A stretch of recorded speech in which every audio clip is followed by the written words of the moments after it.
أعوذ بالله من الشيطان الرجيم بسم الله الرحمن الرحيم ينزل الملائكة بالروح من أمره على من يشاء من عباده أن أنذروا أنه لا إله إلا أنا فاتقون صدق الله العظيم. സൂറത്തു നഹ്ൽ ആയത്ത് 2. യുനസ്സിലു അവൻ ഇറക്കുന്നു, അൽ മലായിക്കത്ത മലക്കുകളെ, ബിർ റൂഹി റൂഹ് കൊണ്ട്, മിൻ അംരിഹി അവൻ്റെ കൽപ്പനയാൽ അല്ലെങ്കിൽ അവൻ്റെ കൽപ്പനയിൽ നിന്നുള്ള, അലാ മൻ യശാഉ അവൻ ഉദ്ദേശിക്കുന്നവർക്ക് മേൽ, മിൻ ഇബാദിഹി അവൻ്റെ അടിമകളിൽ നിന്ന്, അൻ അൻദിറു അവർ മുന്നറിയിപ്പ് നൽകാൻ, അന്നഹു ലാ ഇലാഹ ഇല്ലാ അന നിശ്ചയം ഞാനല്ലാതെ ഇലാഹില്ല എന്ന്, ഫത്തഖൂനി അതുകൊണ്ട് നിങ്ങൾ എന്നെ സൂക്ഷിക്കൂ എന്നും.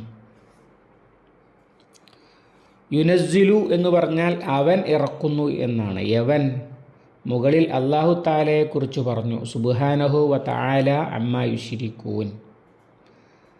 അതിൻ്റെ മുമ്പ് പറഞ്ഞത് അള്ളാഹുവിൻ്റെ തീരുമാനം വന്നു കഴിഞ്ഞിരിക്കുന്നു, നിങ്ങളതിൽ ധൃതി കൂട്ടേണ്ടതില്ല. പിന്നെ പറഞ്ഞത് അവൻ്റെ ഔന്നത്യമാണ്. ഇനി പറയുന്നത് അവൻ ഇറക്കുന്ന സന്ദേശത്തിൻ്റെ അല്ലെങ്കിൽ ദീനിൻ്റെയും റസൂലുള്ളാഹിൻ്റെയും ഔന്നത്യത്തെ അല്ലെങ്കിൽ അതിൻ്റെ ആധികാരികതയെ സംബന്ധിച്ചാണ്. ആ ഉന്നതനായ, മുശ്രിക്കുകൾ വ്യാജമായി സങ്കല്പിക്കുന്ന ദൈവങ്ങളിൽ നിന്നെല്ലാം അത്യുന്നതനായ പ്രപഞ്ചത്തിൻ്റെ നിയന്താവായ അല്ലാഹു തആല അവനിറക്കുന്നു. യുനസ്സിലുൽ മലായിക്കത്ത അവൻ മലക്കുകളെ ഇറക്കുന്നു. അവൻ മലക്കുകളെ ഇറക്കുന്നു എന്ന് പറഞ്ഞതിൽ പല കാര്യങ്ങളുണ്ട്. ഒന്ന്, അത്രയും ഉന്നതനായ അള്ളാഹുവാണ് മലക്കുകളെ ഇറക്കുന്നത്. 2, മലക്കുകൾ സ്വയം ഇറങ്ങുകയല്ല, പകരം അവൻ ഇറക്കുകയാണ്. 3, മലക്കുകളെയാണ് അവൻ ഇറക്കുന്നത്. ഖുർആൻ മലക്കുകളെ റസൂലുമാരാക്കുന്നു എന്ന് വേറെയും പറഞ്ഞിട്ടുണ്ട്. വല്ലാഹു യസ്തഫി മിനൽ മലായിക്കത്തി റുസുലൻ വ മിനൻ നാസി. അള്ളാഹു ദൂതന്മാരായിട്ട് മലക്കുകളെ തിരഞ്ഞെടുക്കുന്നു, അതുപോലെ മലക്കുകളിൽ നിന്ന് ദൂതന്മാരെ തിരഞ്ഞെടുക്കുന്നു, അതുപോലെ ജനങ്ങളിൽ നിന്നും തിരഞ്ഞെടുക്കുന്നു, അല്ലെങ്കിൽ മനുഷ്യരിൽ നിന്നും. സൂറത്തുൽ ഹജ്ജിലെ 75-ാമത്തെ ആയത്തിൽ. അങ്ങനെ അവൻ മലക്കുകളെ ഇറക്കുന്നു എന്നായി, മലക്കുകളെ അവൻ ഇറക്കുകയാണ് എന്നായി. അവനാണ് മലക്കുകളെ ഇറക്കുന്നത്, മലക്കുകൾ സ്വയം ഇറങ്ങുകയല്ല. ഈ 3 കാര്യങ്ങളും അതിലുണ്ട്. പിന്നെ എന്തും കൊണ്ടാണ് മലക്കുകൾ വരുന്നത്? ബിർ റൂഹി റൂഹ് കൊണ്ടാണ്. ഈ റൂഹ് എന്ന വാക്ക് പരിശുദ്ധ ഖുർആൻ തന്നെ പല അർത്ഥത്തിൽ ഉപയോഗിച്ചിട്ടുള്ളതാണ്. ഇപ്പോൾ വനഫഖ ഫീഹി മിർ റൂഹിഹി എന്ന് പറഞ്ഞാൽ ആ ഭ്രൂണത്തിൽ അള്ളാഹു മനുഷ്യൻ്റെ ആത്മാവ് സന്നിവേശിപ്പിച്ചു എന്നാണ്. അതുപോലെ റൂഹ് എന്ന വാക്ക് വേറെയും അർത്ഥത്തിൽ ഉപയോഗിച്ചിട്ടുണ്ട്.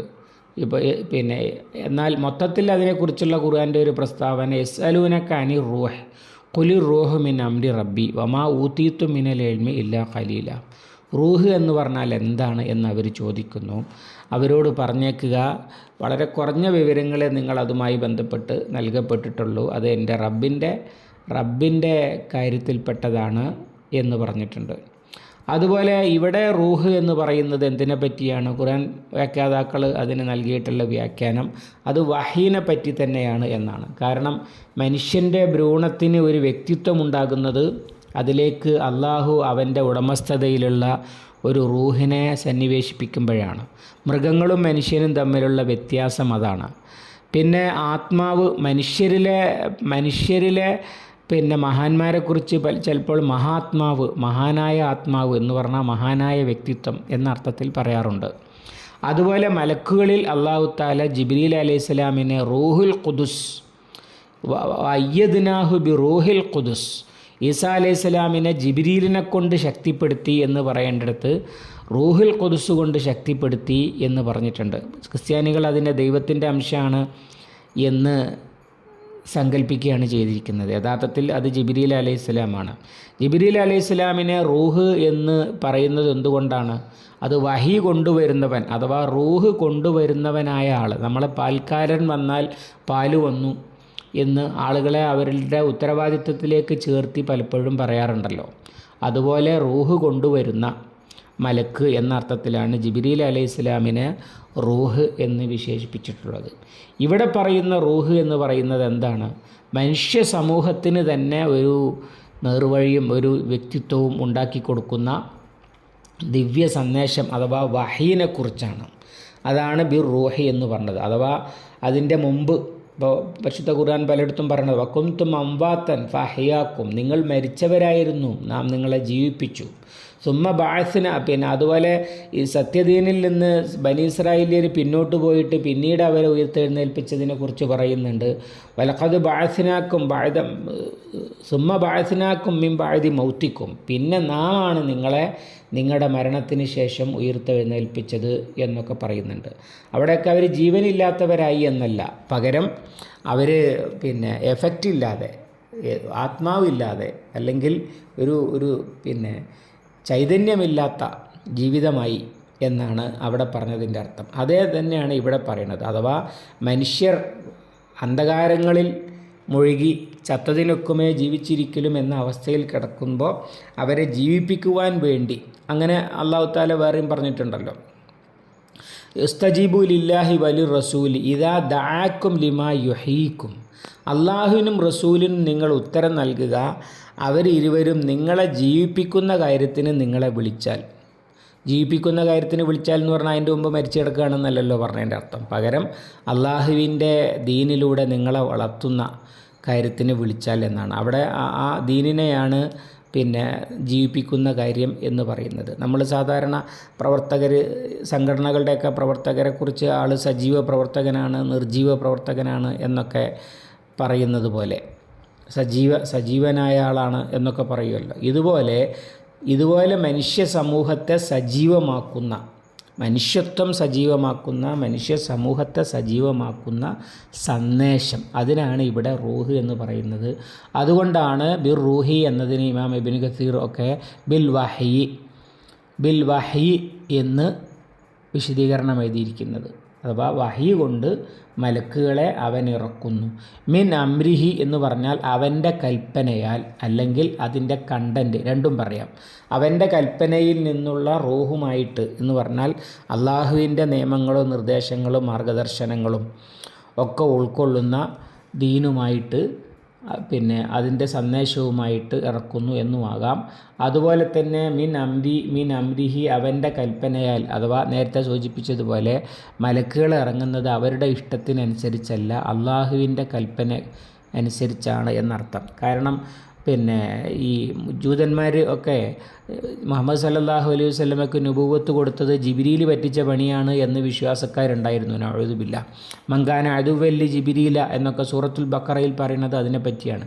ജിബ്രീലിനോട് ആര് ശത്രുത പുലർത്തുന്നു. അപ്പോൾ ജിബ്രീൽ അലൈഹിസ്സലാം ഇറങ്ങുന്നത് തനിക്ക് തോന്നിയതുപോലെ തോന്നിയവരുടെ അടുത്തേക്ക് വരികയല്ല, അള്ളാഹു ആരുടെ അടുത്തേക്കാണോ പറഞ്ഞയച്ചത് അവിടേക്ക് പോകുകയാണ് ചെയ്യുക എന്നർത്ഥം. മിൻ അംരിഹി അള്ളാഹുവിൻ്റെ കൽപ്പനയാൽ. എവിടെ? അലാ മൻ യശാഉ മിൻ ഇബാദിഹി അവൻ്റെ അടിമകളിൽ നിന്ന് അവൻ ഉദ്ദേശിക്കുന്നവർക്ക് മേൽ. അഥവാ മുഹമ്മദ് സല്ലല്ലാഹു അലൈഹി വസല്ലമയെ നബിയാക്കിയത്, മുഹമ്മദ് സല്ലല്ലാഹു അലൈഹി വസല്ലം അള്ളാഹുവിൻ്റെ റസൂലാണ് എന്നത് അല്ല മനസ്സിലാകാത്തത്. ഞങ്ങളൊക്കെ ഇവിടെ ഉണ്ടായിരിക്കെ എന്തിന് അവനെ നബിയാക്കി? ഇവിടെ അങ്ങനെ അള്ളാഹുവിൻ്റെ മലക്കുകൾ വന്ന് ഒരു പ്രത്യേക സന്ദേശം എത്തിച്ച് സമൂഹത്തെ അതിലേക്ക് നയിക്കണമെന്നുണ്ടെങ്കിൽ അതിനെ എന്നോടൊക്കെ അല്ലേ പറയുക എന്ന നിലപാടായിരുന്നു ഖുറൈശി തമ്പുരാക്കന്മാർക്ക് പലർക്കും ഉണ്ടായിരുന്നത്. ഖുർആനും അത് സൂചിപ്പിക്കുന്നുണ്ട്. വലൗലാ ഉൻസില ഹാദൽ ഖുർആനു അലാ റജുലിൻ മിനൽ ഖറിയത്തൈനി അളീം. എന്തുകൊണ്ട് ഈ രണ്ട് പ്രമുഖ നഗരങ്ങളിലെ, അഥവാ മക്കയിലെയോ തായിഫിലെയോ പ്രമുഖരായ ഒരാൾക്ക് എന്തുകൊണ്ട് ഖുർആൻ ഇറങ്ങിയില്ല എന്ന് അവർ ചോദിച്ചത് ഖുർആൻ തന്നെ സൂചിപ്പിക്കുന്നുണ്ട്. അതിൻ്റെയൊക്കെ മറുപടിയാണ് അള്ളാഹു ആണ് തീരുമാനിക്കുന്നത് ഇത് ആർക്കാണ് ഇറക്കേണ്ടത് എന്ന്. അപ്പോൾ എന്തൊക്കെയായി? ഒന്ന്, അള്ളാഹു അള്ളാഹു ഇറക്കുന്നു, അള്ളാഹു മലക്കുകളെ ഇറക്കുന്നു, മലക്കുകളെ ഇറക്കുന്നത് അള്ളാഹുവാണ്. അത് ഇറക്കുന്നത് അവൻ്റെ മനുഷ്യ സമൂഹത്തിനെ സജീവമാക്കുന്ന സന്ദേശവും കൊണ്ടാണ്. അതിലുള്ളത് അവൻ്റെ കൽപ്പനയാണ്. അത് ആർക്ക് കൊടുക്കണമെന്ന് തീരുമാനിക്കുന്നതും അവൻ തന്നെയാണ്. അല്ലാതെ മലക്കിന് വേറൊരിടത്ത് കൊടുക്കാൻ കഴിയുകയില്ല. ഇങ്ങനെ ഇതൊക്കെ അള്ളാഹുവിൻ്റെ ഔന്നത്യമാണ്. അതേ സമയത്ത് അള്ളാഹു അല്ലാതെ ദൈവമാക്കപ്പെടുന്ന ആളുകൾക്ക് ഇതിൽ വല്ല റോളും ഉണ്ടോ? പ്രപഞ്ചത്തിൻ്റെ സൃഷ്ടിപ്പിലോ അതിൻ്റെ നടത്തിപ്പിലോ അത് എങ്ങനെയാണ് മനുഷ്യൻ ജീവിക്കേണ്ടതെന്ന് തീരുമാനിക്കുന്നതിലൊന്നും അവർക്ക് ഒരു വോയിസും ഇല്ല. പക്ഷേ ഇതൊക്കെ അള്ളാഹുവാണ്. പിന്നെ ആ സന്ദേശത്തിൻ്റെ കണ്ടൻറ്റ് എന്താണ്? അൻവിറു അന്നഹു ലാ ഇലാഹ ഇല്ല അന ഫത്തഖൂനി. എല്ലാ റസൂലുമാരും വന്നത് മുന്നറിയിപ്പ് നൽകാനാണ്. അള്ളാഹു ഉദ്ദേശിക്കുന്ന ആളെ റസൂലാക്കിയത് അള്ളാഹു ഉദ്ദേശിക്കുന്ന കാര്യം ജനങ്ങളോട് പറയാനാണ്. അതാണ് അൻദിറു. എന്താണ് അവർ മുന്നറിയിപ്പ് നൽകേണ്ടത്? അന്നഹു ലാ ഇലാഹ ഇല്ല അന, ഞാനല്ലാതെ ഇലാഹില്ല, അഥവാ അള്ളാഹു അല്ലാതെ ഇലാഹില്ല എന്നത് അവരെ അറിയിക്കാൻ. അതുകൊണ്ട് എന്ത് വേണം? ഫത്തഖൂനി, നിങ്ങൾ എന്നോട് ഭക്തി പുലർത്തൂ, അല്ലെങ്കിൽ എന്നെ സൂക്ഷിക്കൂ, അല്ലെങ്കിൽ എൻ്റെ നിയമം പാലിക്കൂ. ഇതൊക്കെയാണ് ഫത്തഖൂനി എന്ന് പറഞ്ഞാൽ. അത് ഇലാഹ് എന്ന് പറഞ്ഞാൽ, ഇലാഹ് പരിശുദ്ധ ഖുർആൻ പറയുന്ന ഇലാഹ് നേരത്തെ നമ്മൾ പല ആയത്തിൻ്റെയും അടിയിൽ വിശദീകരിച്ചതാണ്. 3 തരം ഇലാഹുകളെ പറയുന്നുണ്ട് അല്ലാഹു സുബ്ഹാനഹു വ തആല. അല്ലാഹു അല്ലാത്ത ആ സ്ഥാനങ്ങളിലൊക്കെ അള്ളാഹുവിനെ വെക്കണം. ഉദാഹരണമായിട്ട് ആരാധിക്കുന്ന ഇലാഹ് ഉദാഹരണം, ഇപ്പോൾ ബനി ഇസ്രായേല്യരെ മൂസ അലൈഹിസ്സലാം ഫിർഔനിൻ്റെ അടുക്കൽ നിന്ന് മോചിപ്പിച്ച് അടിമത്വത്തിൽ നിന്ന് രക്ഷപ്പെടുത്തി ചെങ്കടലിൽ കടത്തി അക്കരെ കൊണ്ടുപോയിട്ട് ആ മുസ്ലിം സമുദായമാകുന്ന ബനി ഇസ്രായേല്യർ അവരുടെ വിമോചകനായ നേതാവായ മൂസ അലൈഹിസ്സലാമിനോട് പറയുന്നു, ഇജ്അൽ ലനാ ഇലാഹൻ കമാ ലഹും ആലിഹ, നീ അവർക്ക് ദൈവങ്ങളുള്ളതുപോലെ ഞങ്ങൾക്കും ഒരു ദൈവം ഉണ്ടാക്കിത്താ എന്ന്.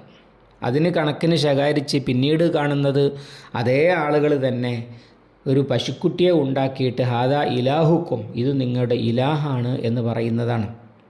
അതെന്ത് ഇലാഹാണ്? ആരാധിക്കപ്പെടുന്ന, അള്ളാഹുവിന് പുറമെ ആരാധിക്കപ്പെടുന്ന. ഹാദാ ഇലാഹുക്കും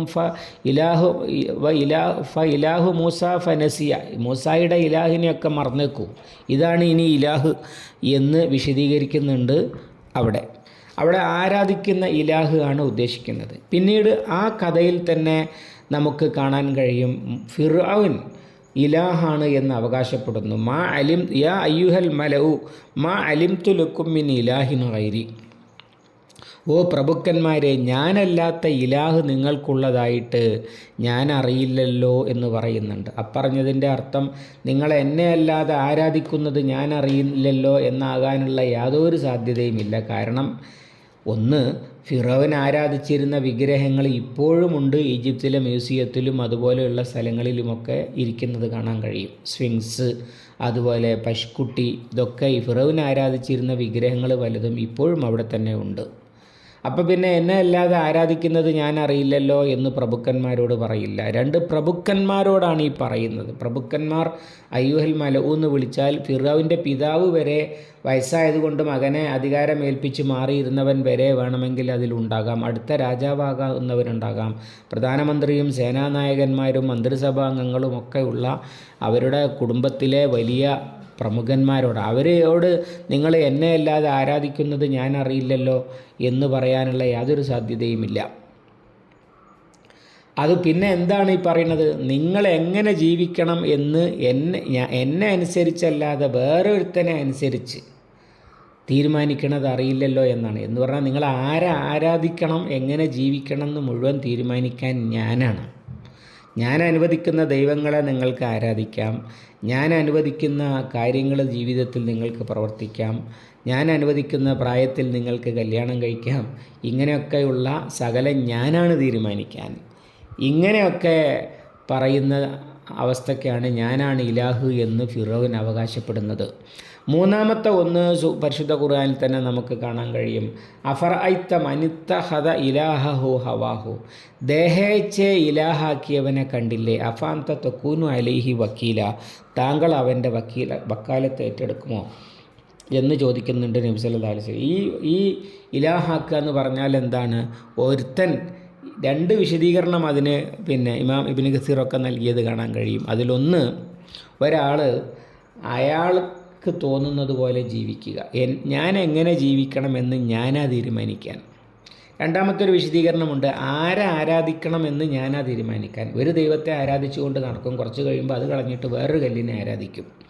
രണ്ടായാലും ശരി, ഐ ആം ദ ഡിറ്റർമിൻ, ഞാനാണ് തീരുമാനിക്കുന്നത്. ഇങ്ങനെ ഒരു ഞാൻ, ഇതിനെയാണ് എങ്ങനെ ജീവിക്കണമെന്ന് ഞാനാണ് തീരുമാനിക്കുക. അതുപോലെ അല്ലെങ്കിൽ ആരെ ആരാധിക്കണമെന്ന് അത് ഞാനാണ് തീരുമാനിക്കുക, എങ്ങനെ ജീവിക്കണമെന്നും ഞാനാണ് തീരുമാനിക്കുക. ഇങ്ങനെ സ്വന്തം നിലപാടിനെ, സ്വന്തം തീരുമാനത്തെ എടുക്കുന്നതിനെക്കുറിച്ച് അല്ലാഹു തആല പറയുന്നത് ഇത്തഖദ ഇലാഹഹു ഹവാഹു, അവൻ അവൻ്റെ ദേഹേച്ഛയെ ഇലാഹാക്കി എന്നാണ്. ലാ ഇലാഹ ഇല്ലാ അന, ഞാനല്ലാതെ ഇലാഹില്ല എന്ന് മുന്നറിയിപ്പ് നൽകാനാണ് അല്ലാഹു തആല അവൻ്റെ അടിമകളിൽ നിന്ന് തിരഞ്ഞെടുക്കപ്പെട്ടവർക്ക് അള്ളാഹുവിൻ്റെ മലക്കുകളെ അയച്ച് സന്ദേശം നൽകിയത് എന്നാണ് പറയുന്നത്. അപ്പോൾ അത് അംഗീകരിക്കുന്നതോടുകൂടി ഈ 3 ഇലാഹും അങ്ങ് ഇല്ലാതെയാകണം. അഥവാ ആരാധിക്കുന്നത് പ്രപഞ്ച സൃഷ്ടാവും സ്വന്തം സൃഷ്ടാവുമായ അള്ളാഹുവിനാകണം. ജീവിക്കേണ്ടത് അവൻ്റെ അടിമ എന്ന നിലയിൽ അവൻ്റെ അടിമത്വം അംഗീകരിച്ചുകൊണ്ട് അവന് സർവാത്മന കീഴ്പ്പെട്ടുകൊണ്ട് അവൻ യെസ് പറഞ്ഞതൊക്കെ യെസ്സും നോ പറഞ്ഞതൊക്കെ നോയുമായി കരുതിക്കൊണ്ട് ആകണം. 3, സ്വന്തം നിലയിൽ എൻ്റെ ഇഷ്ടാനിഷ്ടങ്ങളല്ല, എൻ്റെ യജമാനൻ്റെ ഇഷ്ടാനിഷ്ടങ്ങൾക്കനുസരിച്ചാണ് ഞാൻ ജീവിക്കുക എന്ന് തീരുമാനിക്കണം. ഇത് മൂന്നും ഈ 3 അവകാശങ്ങളും 3 അവസ്ഥയിലും അള്ളാഹുവിനെ സ്വീകരിക്കുവാൻ, അള്ളാഹുവിനെ ഇലാഹായി സ്വീകരിക്കണം എന്ന് മുന്നേ അറിയിപ്പ് കൊടുക്കുവാൻ വേണ്ടിയാണ് നാം ദൂതന്മാരെ പറഞ്ഞയച്ചിട്ടുള്ളത് എന്നാണ് അല്ലാഹു തആല പറയുന്നത്. അതുകൊണ്ട് ഇലാഹ് ഞാനായതുകൊണ്ട് എന്ത് വേണം? മറ്റ് ഇലാഹുകളോട് കാണിക്കുന്നതൊക്കെ എന്നോട് കാണിക്കണം എന്നാണ് ഫത്തഖൂനി എന്ന് പറഞ്ഞാൽ. അഥവാ ദൈവകോപം തട്ടിപ്പോകുമോ, ദൈവശാപം വന്നു പോകുമോ, ദൈവത്തിൻ്റെ ശിക്ഷ വന്നു പോകുമോ എന്ന ഭയം, ആ ഭയത്തെ നിങ്ങൾ ആ ആശങ്ക നിങ്ങൾ സൂക്ഷിക്കുന്നത് എൻ്റെ ശിക്ഷയെയും എൻ്റെ അനിഷ്ടത്തെയും ഒക്കെ ആയിരിക്കണം. എനിക്കിഷ്ടമില്ലാത്തത് സംഭവിച്ചു പോകുമോ എന്ന ഭയമാണ് ഉണ്ടാകേണ്ടത്. അതുപോലെ തന്നെ അനുസരണക്കേട് കാണിച്ചാൽ കുടുങ്ങും, ശിക്ഷിക്കപ്പെടുമോ എന്ന് ഭയപ്പെടുന്നത്, അത് എന്നോടുള്ള അനുസരണക്കേടിനെ ആയിരിക്കണം നിങ്ങൾ സൂക്ഷിക്കുന്നത്. ഭയഭക്തി ബഹുമാനങ്ങളോടുകൂടി നിങ്ങൾ ആരാധനകൾ അർപ്പിക്കുന്നത് എന്നോടാകണം. ഇതൊക്കെ ഉൾക്കൊള്ളിച്ചുകൊണ്ടാണ് ഫത്തഖൂനി, നിങ്ങൾ എന്നോട് തഖ്വ പുലർത്തൂ, എന്നോട് ഭയഭക്തി പുലർത്തൂ എന്ന് പറഞ്ഞിരിക്കുന്നത്. ഇനിയുള്ള ആയത്തുകളിൽ അങ്ങനെ അള്ളാഹുവിനോട് മാത്രം തഖ്വ, അള്ളാഹു മാത്രം ഇലാഹ് ആകുന്നത് എന്തുകൊണ്ട്, അതിൻ്റെ ചില ന്യായങ്ങളാണ് ഇനി പറയുന്നത്. ഇൻഷാ അല്ലാഹ് അടുത്ത ആയത്തിൽ അടുത്ത ദിവസം അല്ലാഹു സുബ്ഹാനഹു വ തആല നമ്മെ അനുഗ്രഹിക്കുമാറാവട്ടെ. അല്ലാഹുമ്മ അല്ലിംനാ മാ യൻഫഉനാ വൻഫഅനാ ബിമാ അല്ലംതനാ റബ്ബനാ സിദ്നാ ഇൽമൻ വഫഹ്മൻ വദിഖത്തൻ വനദറ. അല്ലാഹുമ്മ ജഅലിൽ ഖുർആന റബീഅ ഖുലൂബിനാ വനൂറ സുദൂരിനാ വജലാഅ ഹുസ്നിനാ വദഹാബ ഹമ്മിനാ വഗമ്മിനാ. റബ്ബനാ തഖബ്ബൽ മിന്നാ ഇന്നക അൻതസ് സമീഉൽ അലീം വതുബ് അലൈനാ ഇന്നക അൻതത് തവ്വാബുർ റഹീം. واغفر لنا يا غافر المذنبين. وصلى الله على محمد وعلى آله وصحبه وسلم ومن تبعهم بإحسان إلى يوم الدين والحمد لله رب العالمين.